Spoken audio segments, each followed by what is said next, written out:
شاید اینجا گلوله ها بیشتر حرف میزنند، شاید میان ناله ها قصه ها بیشتر حرف میزنند. دیدم زنی که شاید مادر است، دست بر غذا از غذا بیشتر حرف میزند.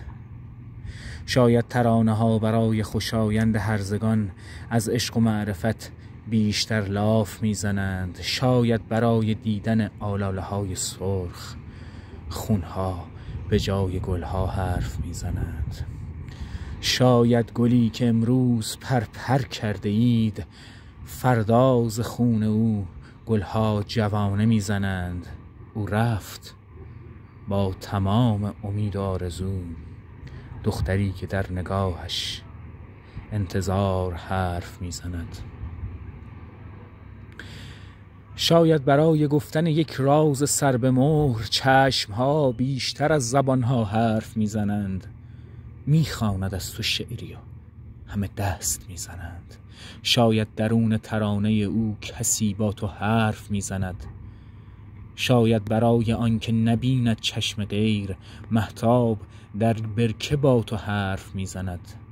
شاید نمازم در همان قنوت شکسته شد، آن وقت که صدای تو با من حرف میزند. در ذهن من چرا خاموش نمیشوی ای سخن؟ شاید که دانه سیاه فلفلی از خال لبهای تو با من حرف میزند. حالا که به خاک و خون کشیده میشود این تنم، شاید گلوله با دیدن تو در دلم از راه آمده برگشت میزند. در آخرین تقلا برای روزهای زندگی حسرت نگفته هایم به تو در گلو چنگ میزند. کاش نمی ایستاد قلبم برای تار موی، کاش نمی ایستاد قلبم برای تار موی.